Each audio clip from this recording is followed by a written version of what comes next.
कि नीतीश कुमार ने हर पंचायत के मुखिया को 13 लाख रुपया दिया। और वो 13 लाख रुपया किस लिए दिया मैं बताता हूं आपको। नीतीश कुमार ने जो 13 लाख रुपया दिया है वो वोट बैंक को कलेक्शन करने के लिए, पूरे बिहार के मुखियाओं को खुश करने के लिए दिया है, ना कि वो जनता की भलाई के लिए दिया है। क्योंकि नीचे से लेके एकदम वार्ड सदस्य से लेके ऊपर के मुख्यमंत्री तक श्री नीतीश कुमार जी इस घोटाले में मिले हुए हैं।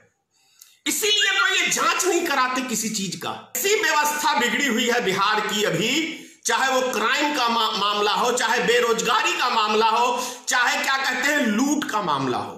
आप जितना लूट सकते हो लूट लो।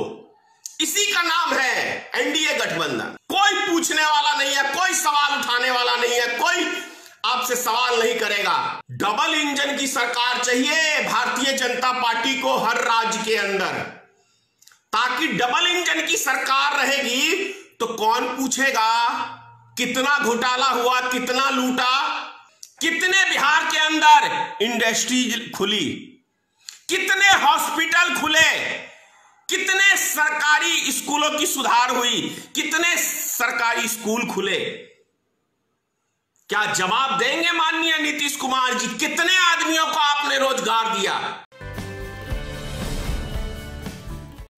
जय माता की मित्रों, मैं धनेश्वर महतो। बिहार के मुख्यमंत्री श्री नीतीश कुमार जी,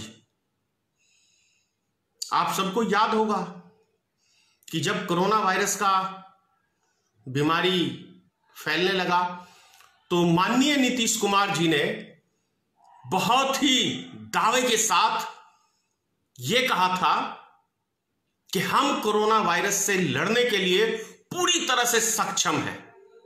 आप सबको याद होगा नीतीश कुमार जी का जुबान, अपने आप को बड़े बड़े दावे पेश करते हैं नीतीश कुमार जी कि मैं जो बोलता हूं वो सो करता हूं। अभी वर्तमान में स्थिति यह है कि 400 मधुबनी जिले के अंदर 400 व्यक्तियों का टेस्ट लिया गया और वो टेस्ट आपको पटना पीएमसीएच भेजना था। जो मधुबनी से ही नहीं दवाई आया वहीं पे, मतलब उनका जो रक्त जो भी टेस्टिंग के लिए लिया गया था वो मधुबनी से पीएमसीएच भेजा ही नहीं गया। कितना जबरदस्त आप व्यवस्था समझ सकते हैं नीतीश कुमार जी की तैयारी है कोरोना वायरस से लड़ने के लिए। इससे आप अंदाजा लगा सकते हैं कि यहां जांच ही नहीं होता है, लिया जाता है सैंपल लेकिन जांच नहीं होता है। अब डीएम साहब ने मधुबनी के कार्रवाई का जांच कराने का मतलब एक अनोखा एक नौटंकी देश में चलता है। जब भी कोई हवा बने, किसी मुद्दे को उछले तो उसकी हम जांच करा रहे, लेकिन जांच का रिजल्ट आज तक कुछ समझ ही में नहीं आया। क्या आपको समझ में आया किसी जांच का रिजल्ट क्या हुआ? हजारों लाखों जांच ही होते रहते हैं हिंदुस्तान में, लेकिन कोई परिणाम नहीं जाता, मतलब परिणाम तक नहीं पहुंचते ये। उसी तरीके से कल कटिहार के अंदर आपने देखा होगा एक लड़की किस तरीके से अस्पताल के अंदर रोती फिर रही है, कोई डॉक्टर उसको देखभाल करने के लिए नहीं है। आप पीएमसीएच में चले जाओ, आपकी भर्ती नहीं लेगा। पटना के बड़े बड़े अस्पतालों में चले जाओ, पूरा बेड खाली पड़ा है लेकिन आपको भर्ती नहीं लेगा। यह है नीतीश कुमार की सरकार। बिहार के अंदर जो दावे पेश करती है, बिहार में बहार है, नीतीश ही कुमार है, बहार है, बहार है। अब इन्होंने आज क्या एक फरमान पेश किया है कि हम हर पंचायत के अंदर एक साबुन और 3 मास्क देंगे। आप समझिए कि इससे पहले नीतीश कुमार जी ने 9-9 लाख रुपया मुखिया को दिया था गरीबों की मदद करने के लिए। समझने की बात है, थोड़ा बारीकी तरीके से समझिए मैटर को। उसके बाद 4,10,000 रुपए फेर दिया। लेकिन नीतीश कुमार जी ने इसकी जांच कराई ही नहीं कि क्या हमने जो फंड दिया वो सही व्यक्तियों तक पहुंचा कि नहीं पहुंचा, कि मुखिया स्वयं निकल के बैठ गए। दरअसल सच्चाई यह है कि नीतीश कुमार ने हर पंचायत के मुखिया को 13 लाख रुपया दिया, और वो 13 लाख रुपया किस लिए दिया मैं बताता हूं आपको। नीतीश कुमार ने जो 13 लाख रुपया दिया है वो वोट बैंक को कलेक्शन करने के लिए, पूरे बिहार के मुखियाओं को खुश करने के लिए दिया है, ना कि वो जनता की भलाई के लिए दिया है। तभी तो इसकी जांच नहीं बैठती है।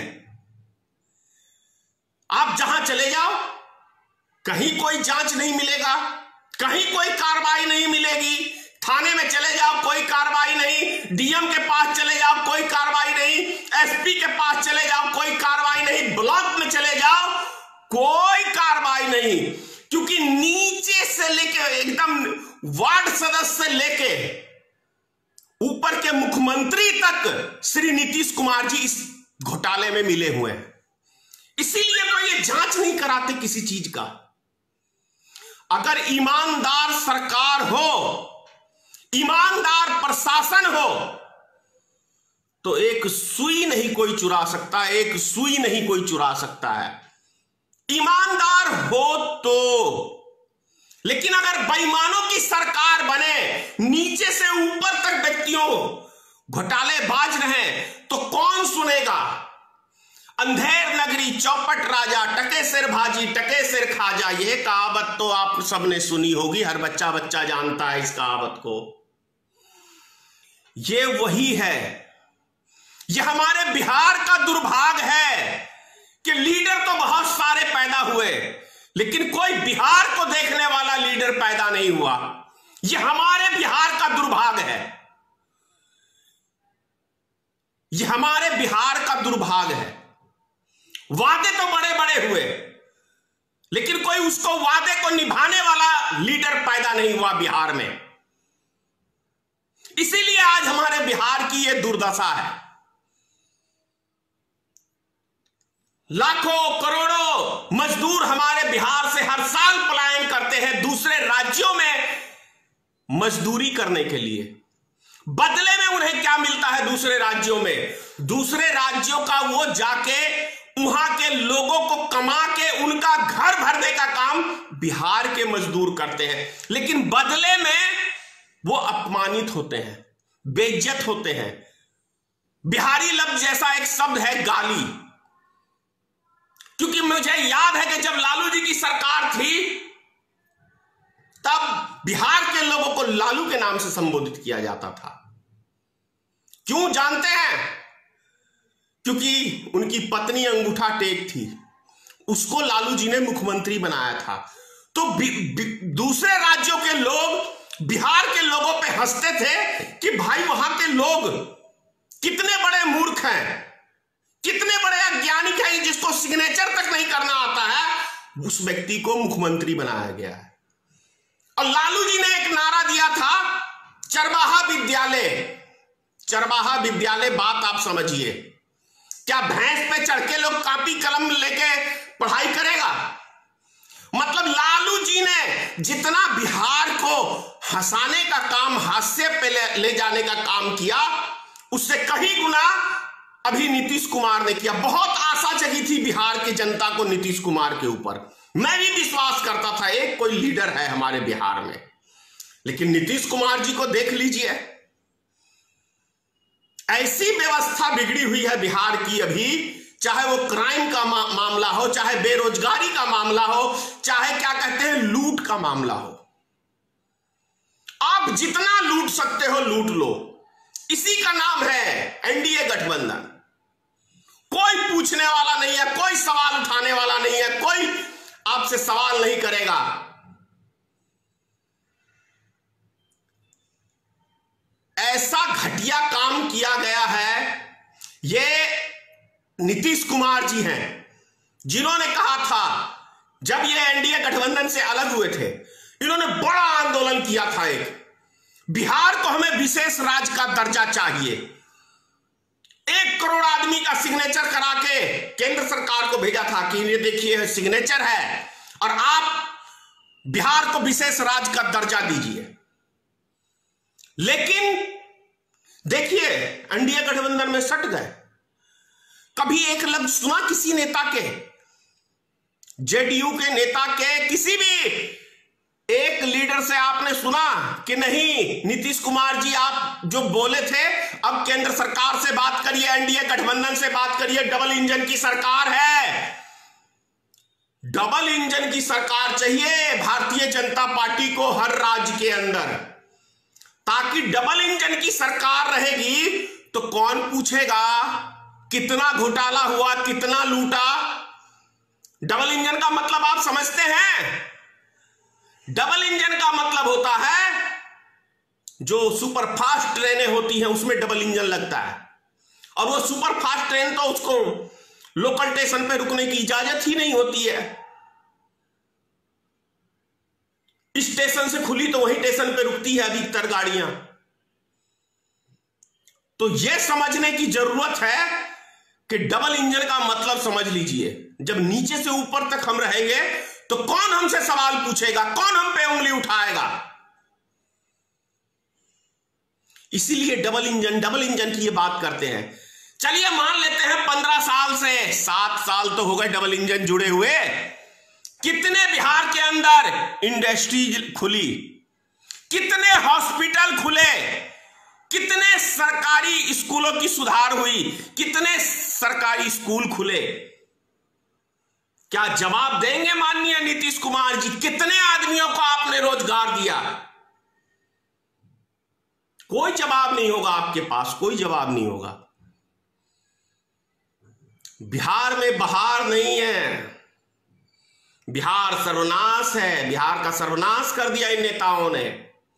बिहार में अभी हाँ कहिए तो बाढ़ ही बाढ़ है, बाढ़ ही बाढ़ है। जिधर जाइए उधर बाढ़ का पानी मिलेगा। अब ये चुनावी साल है, चुनावी साल है। आप समझिए इस साल बढ़िया से बाढ़ के अंदर, चलो इतनी तो कम से कम किस्मत है बिहार की जनता की, कम से कम चुनावी मौसम के अंदर आके थोड़ा बहुत जनता के नसीब में कुछ मिल जाएगा। बाकी 4 साल क्या होगा, वही हाल बुरा होगा। तो समझिए बिहार की जनता, आप समझिए 5 साल में आपको बेहतर जनप्रतिनिधि चुनने का मौका मिलता है। जब तक आप जात पात की राजनीतिक से ऊपर नहीं उठिएगा तब तक बिहार का विकास नहीं होगा। एक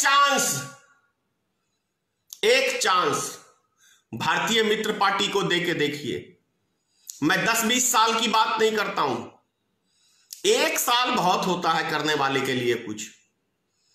1 साल में काया पलट जाएगी बिहार की।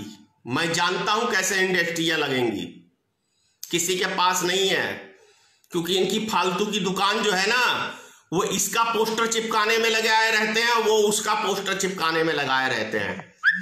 मैं बचपन से जुड़ा हूं इस लाइन से, जानता हूं छोटी छोटी फैक्ट्रियां बड़ी बड़ी फैक्ट्रियां कैसे लगेंगी, अच्छी तरह से जानता हूं। अगर सरकार जितना पैसा आलतू फालतू में खर्च करती है ना, और जितना विज्ञापन में खर्च करती है, सिर्फ विज्ञापन का पैसा ही यदि जमीनी स्तर पे काम करने में लगा दे सरकार ईमानदारी से, तो वैसे ही बहार आ जाएगी। मेरा तो एक सपना है प्रिय मित्रों कि बिहार में लोग रोजगार तलाशने के लिए आए और हम उनको रोजगार देंगे। वो मेरी जिंदगी का ये मकसद है। जय हिंद मित्रों, जय भारतीय मित्र पार्टी, जय माता की सीताराम।